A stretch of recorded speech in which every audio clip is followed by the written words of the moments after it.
This is Ari Koretsky, and welcome to Jews You Should Know, introducing the broader community to interesting and inspiring Jewish men and women making a difference in our world. Some are already famous, some not yet so, but each is a Jew you should know.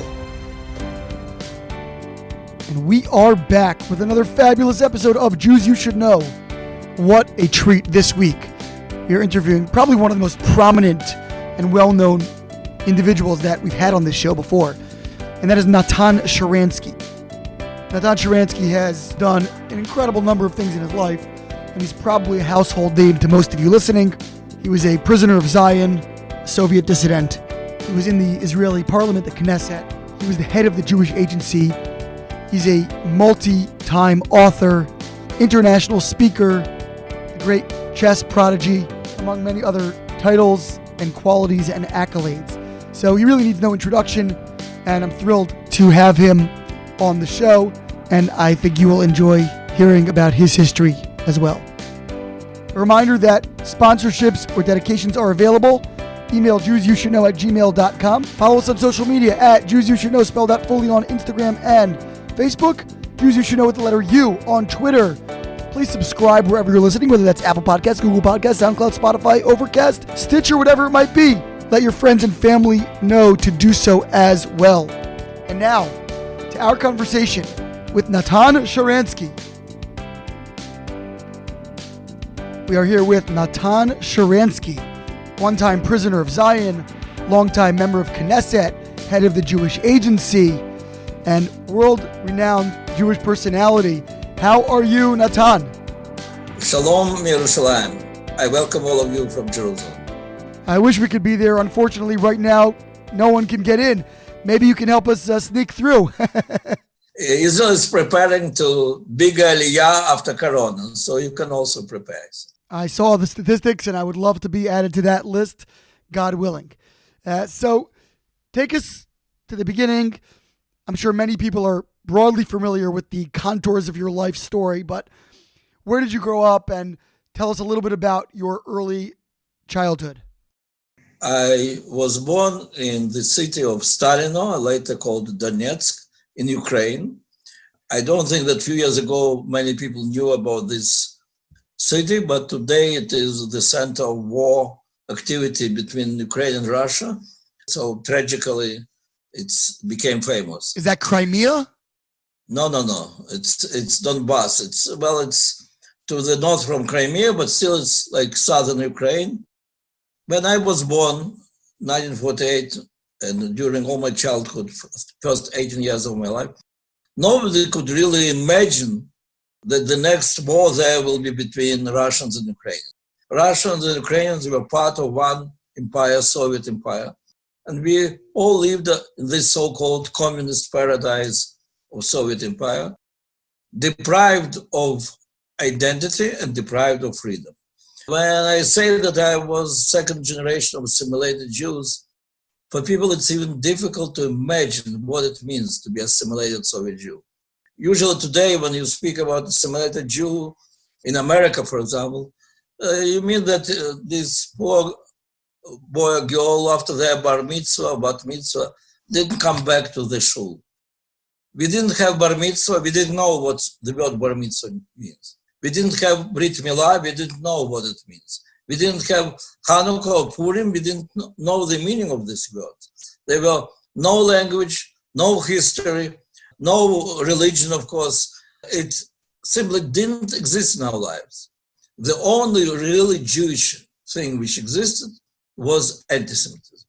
A lot of anti-Semitism both in the streets and official state anti-Semitism with all types of restrictions.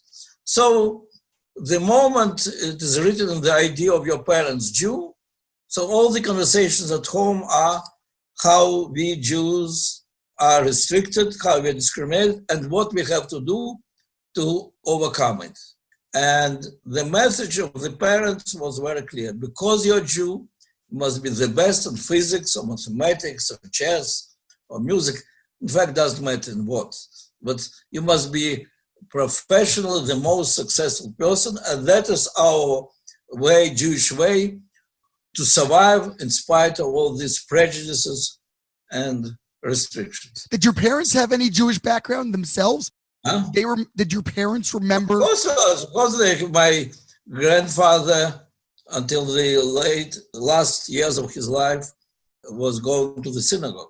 And then the two books which were saved from him, it was the Machzor, that he was a prayer book, and the Passover Agadah, which of course I couldn't read and which didn't have any special meaning for me. With the time I understood how valuable it is. And my father, what we had a small stage of David and Goliath, and my father told me the story of David and Goliath. So, and said that we Jews should not be ashamed of our history. But there was no real history. There was no real Jewish life or even remembering what it is, Jewish life. In fact, it was like you are born with some disease, you are born with it, and you have to learn how to adjust to it. There was no real values in this. At the same time, not only we didn't have any identity, we didn't have any freedom. We knew from a very early childhood that we live under a regime where you should never say what you really think. I remember the day when I became loyal Soviet citizen. I was 5 years old. Stalin died, and my father explains to me in my 5 years, making sure that our neighbors who lived in the same apartment don't hear us. He explains to me that it's very good for us, for Jews, that Stalin died because we were in danger, and now, just in the moment of danger, miracle happened, Stalin died. And you should remember all your life. But he said, don't say it to anybody. Do what everybody does. And next day I go to the kindergarten and I cry with all the children about death of Stalin. And I sing with all the children about the great son of all the people, Stalin, and how we are grateful to him for this happy childhood which he gave to us. So I sing, I cry, and I have no idea how many of children cry because, like me, because their father told them to cry, or how many of them are crying really. So that is typical way of Soviet life. Do you feel like you were happy at that time, or you were confused? No, not happy. Simply I knew that there is something happened very good for us, which I should not say publicly. And that's this double life of Soviet citizens, which we had all through until I became a dissident, until I became a Zionist. That you're saying what you're supposed to say, you're reading books which are permitted to read, you make speeches which they expect you to make, you vote, of course, as everybody, and you know that all this is lie.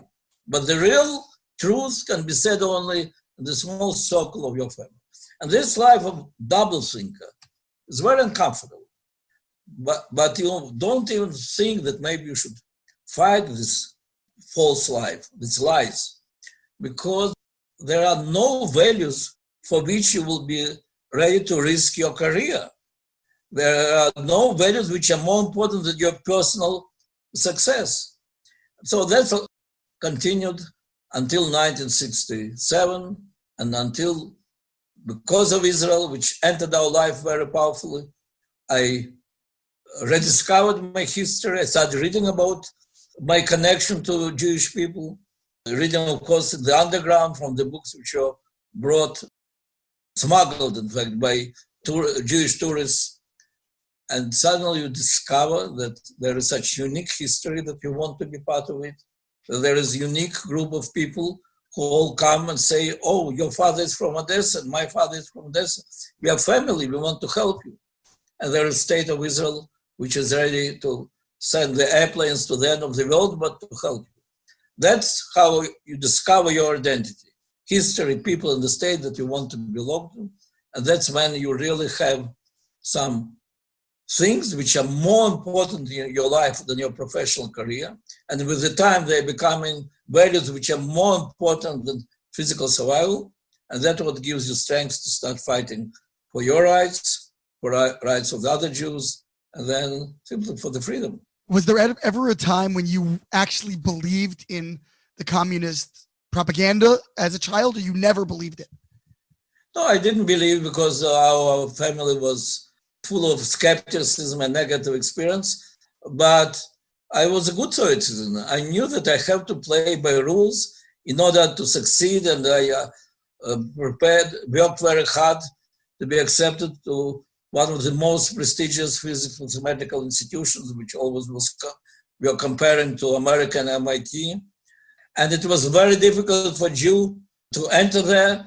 So when I did succeed playing, of course, role of loyal Soviet citizen, I thought that is the highest point. Now I am in this ivory tower of science, protected from all the ideologies in the world.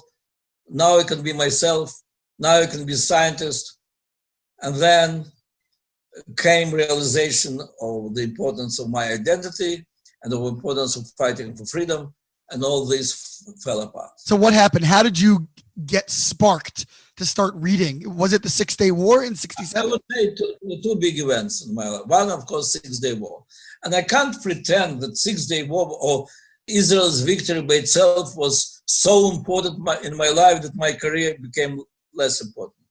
But Israel's victory, which was huge humiliation for Soviet superpower, which spent a lot of money and weapons and so-called advisors, and which used its intelligence to encourage Egypt to go to this war, and then the failure and humiliation. And of course, you're happy that Soviet Union, which I, as many other double thinkers, don't believe in ideology, lost, and especially it lost to Jewish state. But when it really became important, when in the weeks to come, you see that everybody around you, your friends and your enemies, are looking at you with amazement and are saying to you, how you guys did it. They don't say, maybe you, because you're Jewish, maybe you have somebody who's there who can tell us what really happened. No, they simply say how you guys did it. So you understand, for them, you are connected to Israel. You're like part of it. And in the beginning, you're almost angry. So isn't it dangerous? Why they suspect me in this non-loyalty? But then you start becoming curious. What does this connection mean for all the world, for all the goyim? You're connected, so you'll better understand it.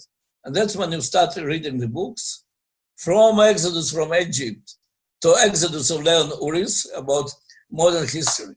And suddenly you realize that there is such unique history, and people of your age, who is this Exodus of Leon Uris? It's people of your age who were creating the state. And then you look at these pictures of the soldiers, 1967, who are near the Kotel, near the Western Wall. You look at three of them, and they are exactly of your age. That's how you think, 19, 20 years old. And they are part of this exciting, powerful history.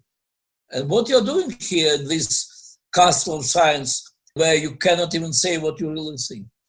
The second event, which was almost a year later, was Andrei Sakharov, the leading scientist of the Soviet Union. And we in my institute knew very well who is Sakharov, who was by the most awarded Soviet scientist, non-Jewish, by the way, but one of the few non-Jews who were at the top of physical science, and who was believed to be the father of hydrogen bomb.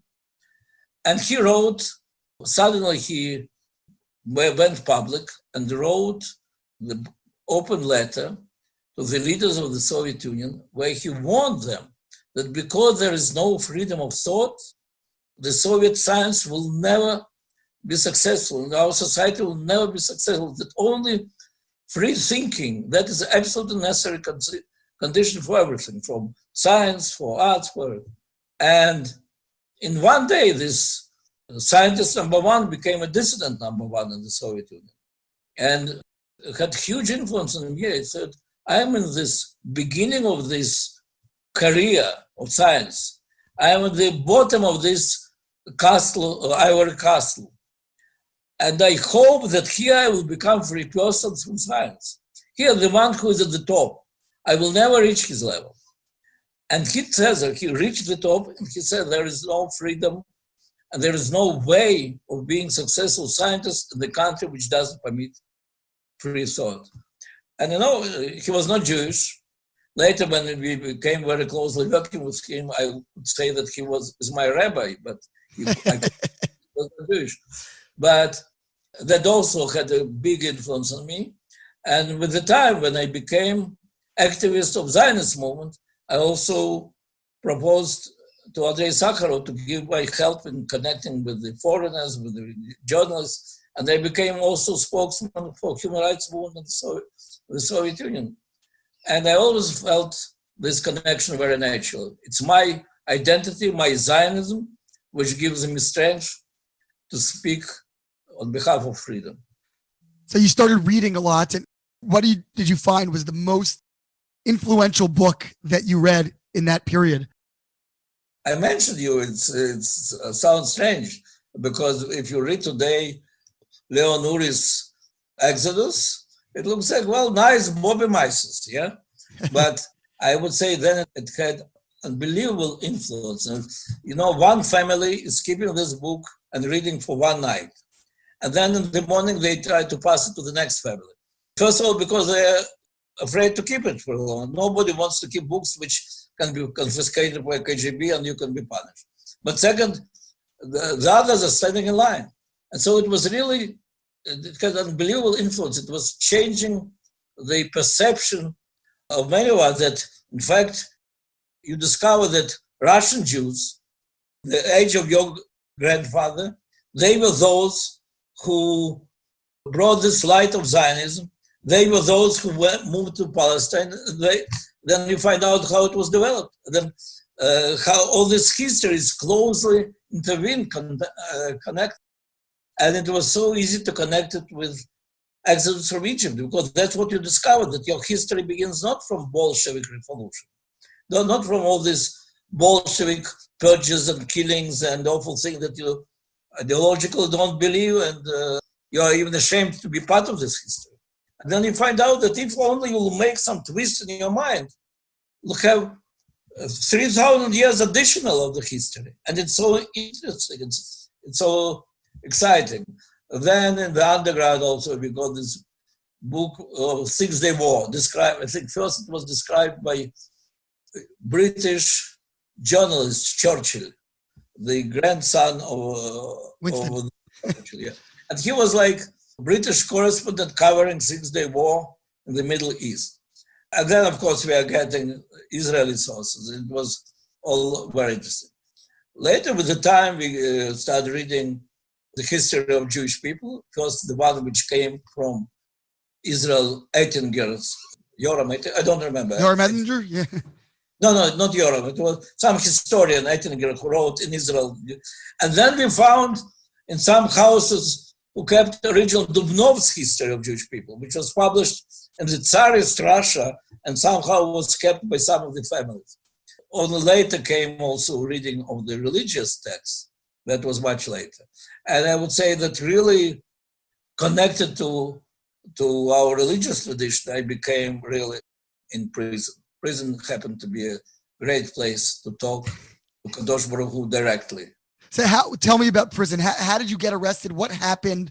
How long after you started your activism? Well, at the beginning of the 70s, I joined the movement, and then very quickly I started from being activist, going on demonstrations. But what means demonstrations? 10 Jews standing for 5 minutes in front of Kremlin with the slogans, "Let our people go." Why only 10 Jews? Because the more Jews know in advance, the more chance that KGB will know and there will be no demonstration. Why only 5 minutes? Even if KGB doesn't know in advance, the longest time that you can stand before you'll be arrested. And then can be arrested up to 5 years. So what is the power of this demonstration? But if it is organized well, that was my role, meaning that KGB does know, but you succeeded to tell it at least to one foreign journalist. And it was very difficult to communicate with foreign journalists without KGB in the middle, because they lived in the special apartments isolated by KGB. So we developed our ways of communication. One of the journalists comes, watches the demonstration. You are arrested in the evening. BBC Voice of America, Call Israel, Radio Liberty broadcast that 10 Jews are arrested only for their desire to go to Israel. And next day, tens of thousands of Jews all over the world start their demonstrations, their protests, demanding from their governments to act immediately. And that's how our struggle was built.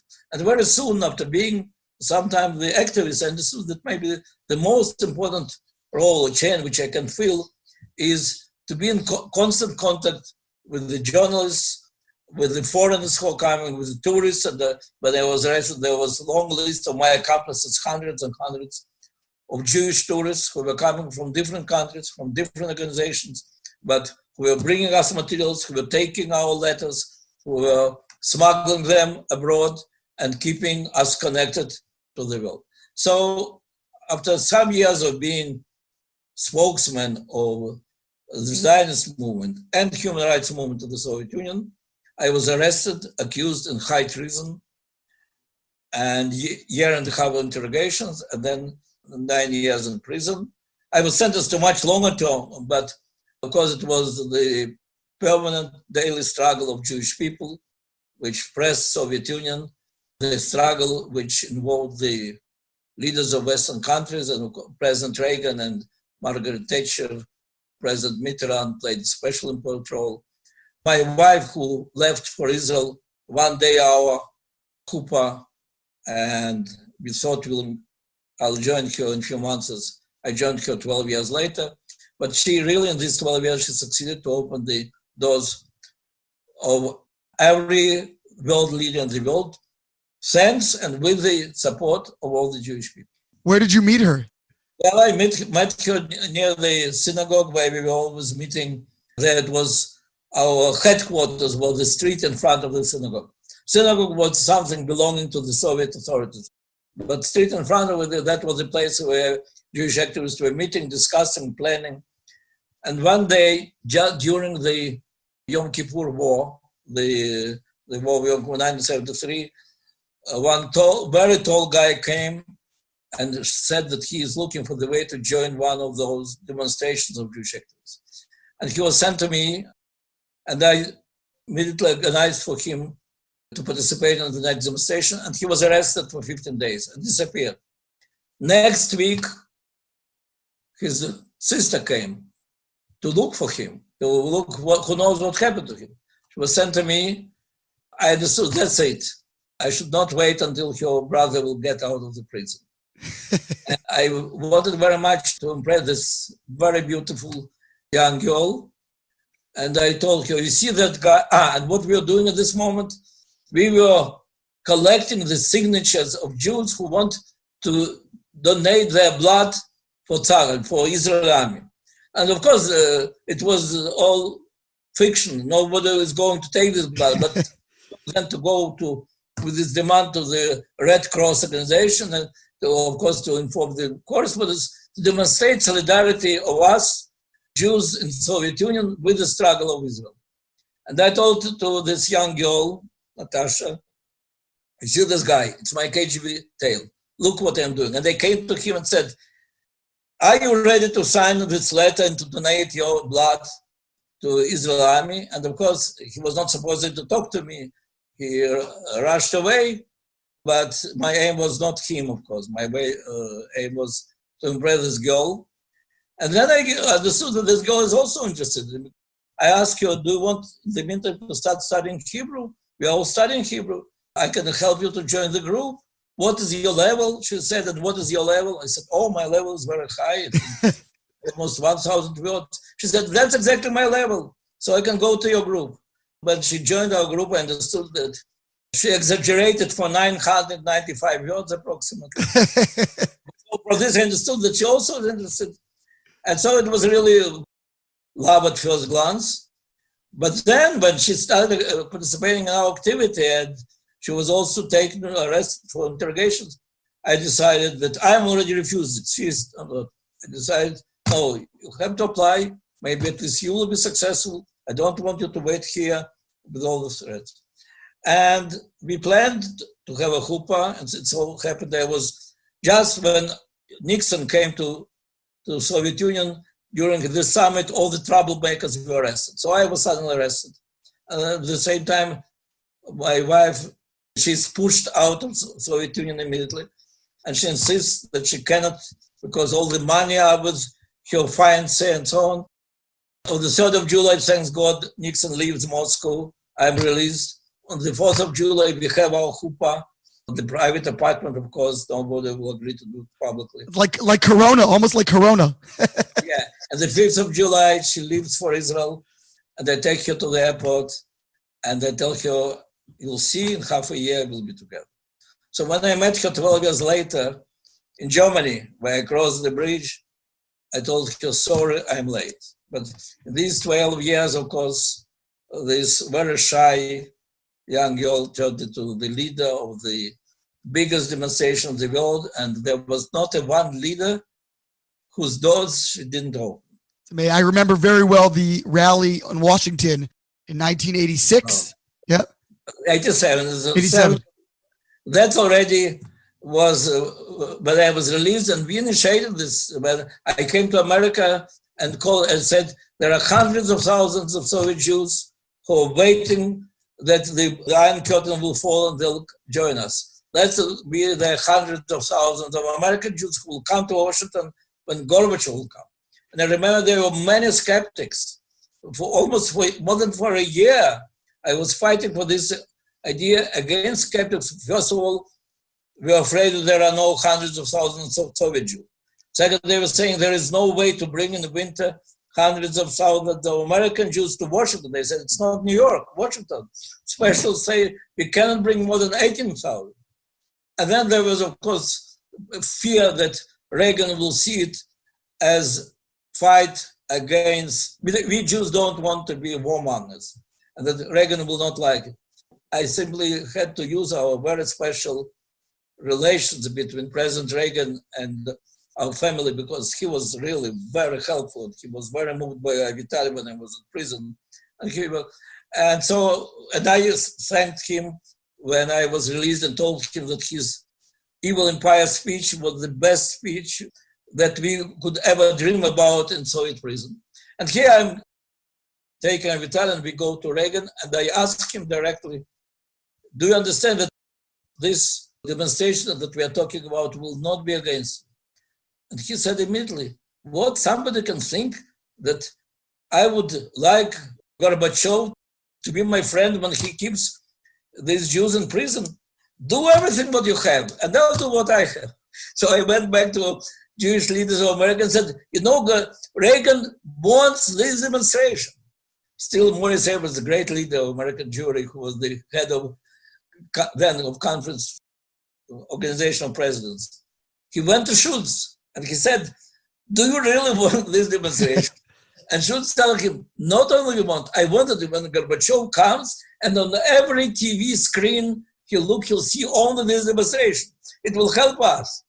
So, and I was traveling all over America speaking to students. Everybody wanted this demonstration. I think you spoke to me also. 6 weeks before Gorbachev came, finally there was a decision of American Jewish organizations to have this demonstration. And I think David Harris, who was then the head of the American Jewish Committee in Washington, became the director general of this demonstration. And the moment finally establishment decided, they did all the logistics very quickly. And all this great enthusiasm, which I saw all over America, immediately was translated into the trains and buses and airplanes. And on that day, I remember it was such a pleasure. I and Elie Wiesel, with the other leaders of Jewish organizations, were marching, and 250,000 Jews were marching after us. And it was as big as Martin Luther King's demonstration. And it's interesting that next day, when there was a meeting between Gorbachev and Reagan started for this. He said, you saw my people, what they really think, how I can ignore this problem. We cannot really move ahead until you're keeping the Iron Curtain, don't let these people go. So now we know from American side and from Soviet side how important this demonstration was. That was like the final battle of American Jews who, I have to say, for 25 years we were fighting this fight, and KGB was telling me while I was in prison, well, but who they are? They're a bunch of students and housewives.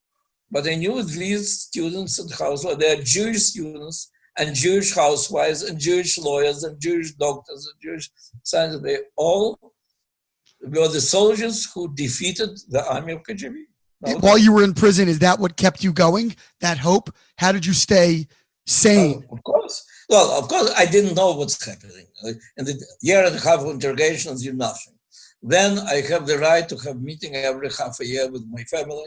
But because of bad behavior, I had 2 personal meetings in 9 years. So what is bad behavior? What does that mean? What did you do? I was accused that I have bad influence on the others. But the main thing, of course, was that I was not ready to make any compromise with KGB. I felt that every day that I say no to KGB, I fulfill all my Taryag mitzvot, in daily life, but as good as I know, it's practically impossible to feel that you are fulfilling all the commandments. Nobody can. It's crazy. 617 commandments. Who can do it? In prison, it's very easy. You said no to KGB, you fulfilled all your moral obligations. Now, I let the Jewish people to continue. I did my part. So I didn't know a lot what's happening. I knew very little. But I was absolutely sure that whatever KGB says, my people continue the struggle. And my people means not only Israel, and not only Jews, but the Jews of the United States of America, the Jews of the world.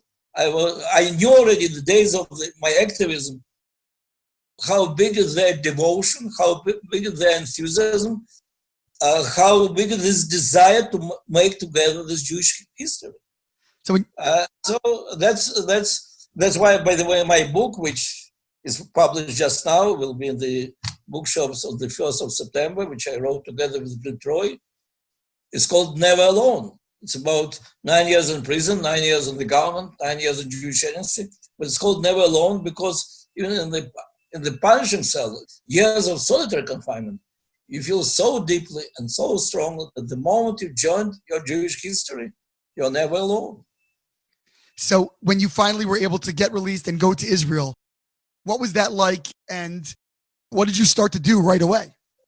Well, first of all, it was very dramatic. I had this unique experience because I didn't know what's happening. I didn't know that Reagan, their meeting in Geneva, I think their first meeting in Geneva, and Vitaly always was demonstrating in front of the Palace of Nations, together with some Jews who came to help him. And Reagan started that meeting, as he later told me, with the words to Gorbachev, you can keep saying that Sharansky is a spy, but my people believe to that lady. He meant Vitaly was demonstrating in front of the palace. So nothing will help you. And I didn't know, but like 3 weeks after this, I was suddenly taken from the punishing cell where I spent already a lot of time, and I was very, very weak. And they started moved me to the hospital and started feeding and giving vitamins and injections and food that I forgot already that it exists, and giving 2 hours every day of walking in the snow of Ural and see the sun when I didn't see for many months the sun. And that's what continued for more than a month. And I added 15 kilos. And since then I added another 25. But then it was very good. I thought they were preparing me for some meeting with some top KGB guy. But it happened something much bigger. One day they took off all this prison clothes, gave me civil clothes, put me on the airplane. They don't say where we go, but by sun I see that so many hours to the west, there must be at the border. And I say, did you kidnap me? There's a huge airplane for maybe 200 passengers, but only I and 4 KGB guys. And then they say that in accordance with the special decision of Soviet government for the behavior not worthy of the Soviet citizen, I am deprived of Soviet citizenship and exiled. And then I land in Berlin, and there American ambassador takes me from the eastern Berlin to the western Berlin through Glienicke Bridge. And there I meet, there is a small airplane from Israel where I meet my wife after 12 years.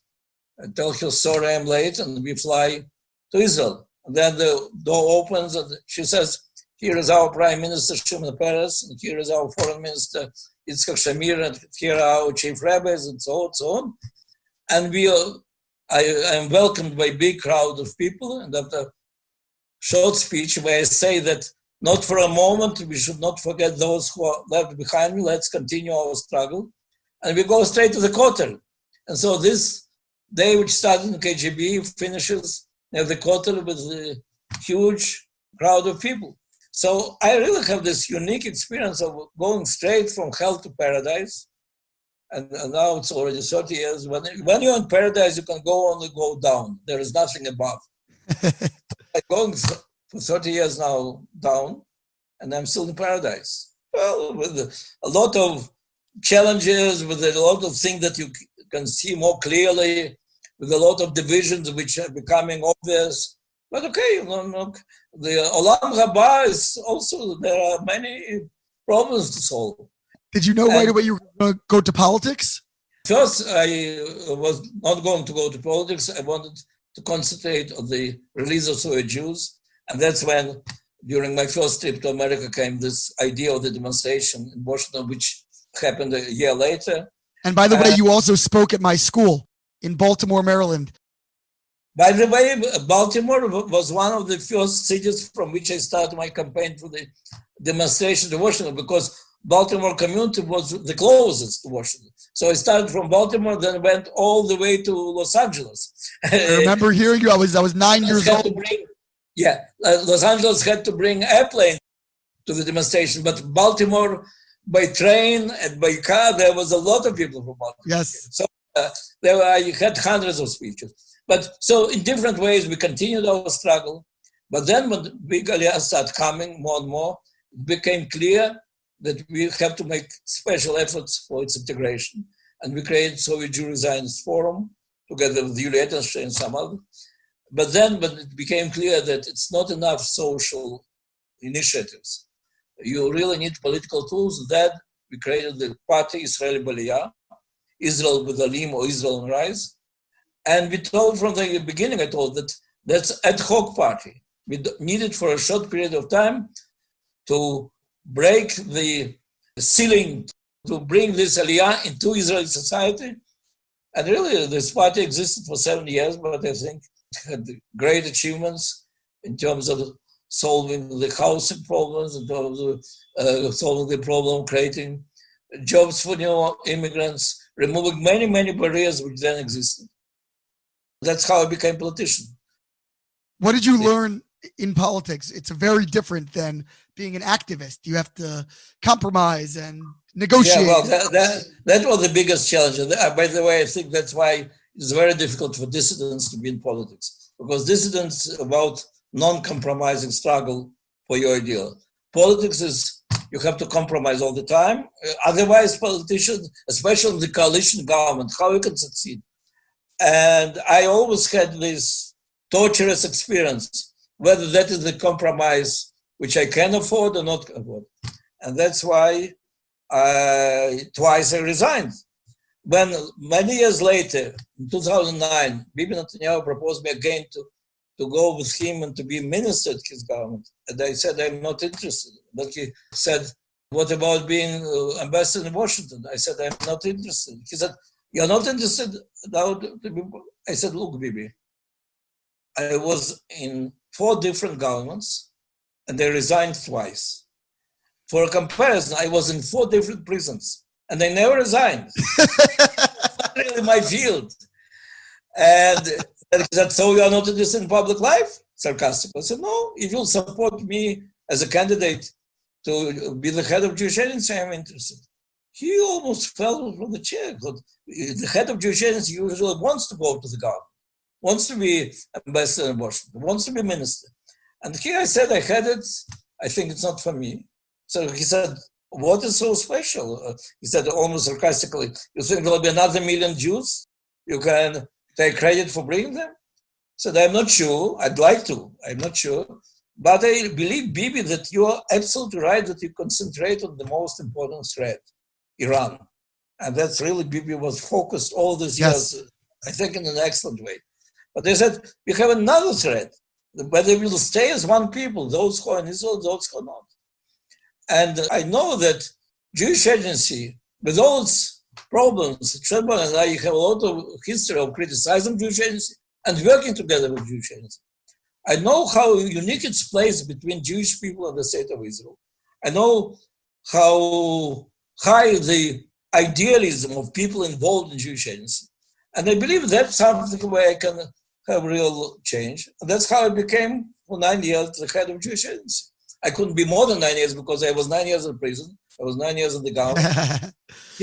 But I have to say that these years were much less problematic for me than in the government. Because, of course, there are huge problems with the budgets and with the bureaucracy, and everybody who knows the Jewish Agency's board consists from very different organizations, and the results are very difficult to make compatible. But nevertheless, the topics are so pure, the idealism so high, and whether you are dealing with Aliyah, whether you're dealing with Israel experience, whether you're dealing with fighting against anti-Semitism, whether you're dealing with shlichim to different communities, I loved it all. And I was very happy to have an opportunity to develop all this and strengthen all this. What was your proudest moment in the Jewish Agency? I was always very proud to be in the airport and to see the airplane with the new immigrants. I never was tired to do it because with every new immigrant who is coming down, and you think how many generations, maybe from 20 to 30 to 40 generations of Jews are behind this person who were dreaming, who were praying, who were thinking about this moment, next year Jerusalem, for 1,000 years.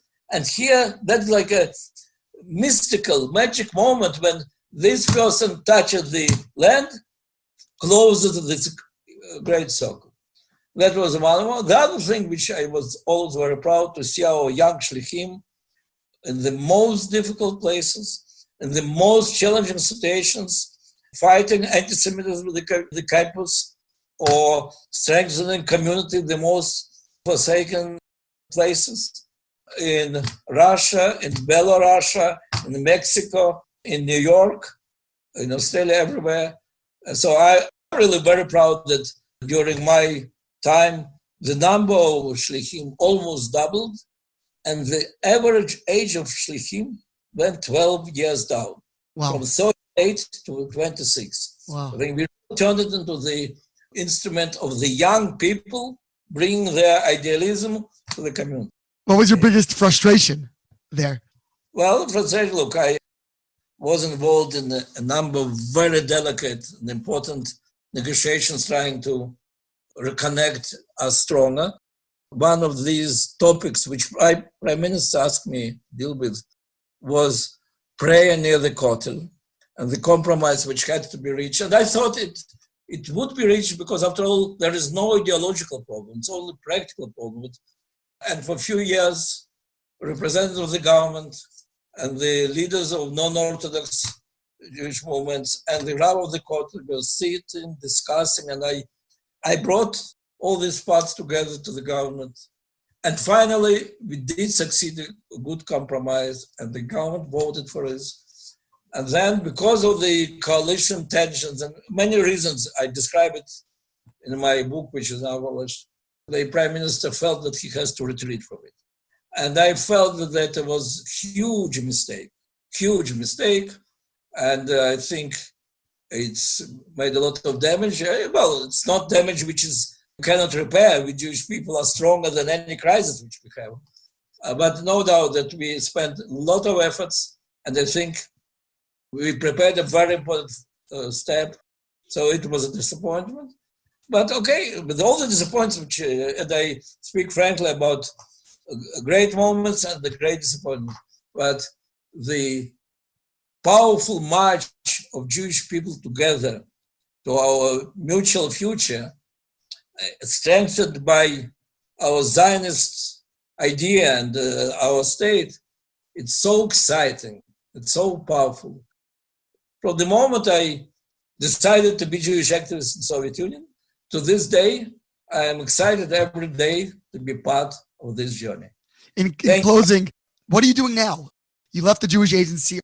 Are you're writing? You have a new book? What are you doing? It's supposed to be the pension, but I'm the head of Jewish Agency School for Shlichim, and the chairman, of course, voluntarily, and I'm the chairman of ISGAP Institute fighting with the global anti-Semitism. I'm chairman of the board of the museum in the creation of Babi Yar in Kyiv. I just now finished with Gil Troy writing the book about all these experiences and many other things. The most important thing, of course, that while being in Jewish Agency, it were very fruitful years because I entered Jewish Agency when I had no grandchildren, and when I finished, I had already 7 grandchildren. Oh, it's beautiful. That's a very beautiful part of our life. I hope we will be able to share with them all the beauty of our Jewish life as we succeeded to share it with our daughter. Are all your grandchildren living near you? Are they all in? Yeah. Well, we thanks God, we can be Shabbatot all together. Amazing. One of my daughters at this moment is in Boston, where her husband is finished his post-graduate degree, but in a few weeks, she's coming back with all the family, and we only hope that Corona will not. Make sure you can get them back in. You know? Huh? Yeah. Well, we'll overcome it. But usually we make sure that all of our children and our grandchildren are on the walking distance on Shabbat in order we can be together. Do you get to play any more chess these days, or any other recreation? When I have time, no, of course. Now we have, thanks to computer, you can have your chess partner in every part of the world. My big disappointment that I really don't succeed to make my grandchildren ambitious enough to wish to be the world chess champions. That was my great ambition, that I really didn't become world chess champion as I wanted, because some moment I had to become political prisoner. So it's not too late. It's never too late. But I always explain to my grandchildren that if you want to be a world chess champion, critical age is from 5 to 7. Wow. And they start at 5, but at 7 they're already interested in football and soccer much more than chess. So that's, at this moment, that's my biggest. The new book, tell us about it. It's called Never Alone: Life in Prison, in Politics, and with Your People. Gil Troy and myself are the authors of this book, and it's published in Public Affairs officially from the 1st of September. It's in the shows, but already now you can order it in Amazon or in your bookshop, already now pre-order, and get it with some discount. Natan Sharansky, a dissident, activist, politician, head of the Jewish Agency. I don't know how many more titles, but it's such an honor that you joined us. Thank you so much. You forgot grandfather of 7 grandchildren. Sorry. Most important. I'm glad Thank you. She'll be happy you said that. God should bless you with many more years of service. Thank you so much. Okay. Shalom, leitraot, and hope to see all of you in Jerusalem. Amen. This has been Ari Koretsky on Jews You Should Know. Please visit us at JewsYouShouldKnow.com and subscribe at iTunes, Stitcher, or wherever you consume podcasts. Find us on social media at Jews You Should Know. If you'd like to become a supporter of this podcast, we would greatly appreciate that, and you can do so by visiting patreon.com. That's patreon.com/Jews You Should Know. Finally, if you have enjoyed this podcast, please leave us a review so that we can continue to grow and introduce many more people to Jews You Should Know.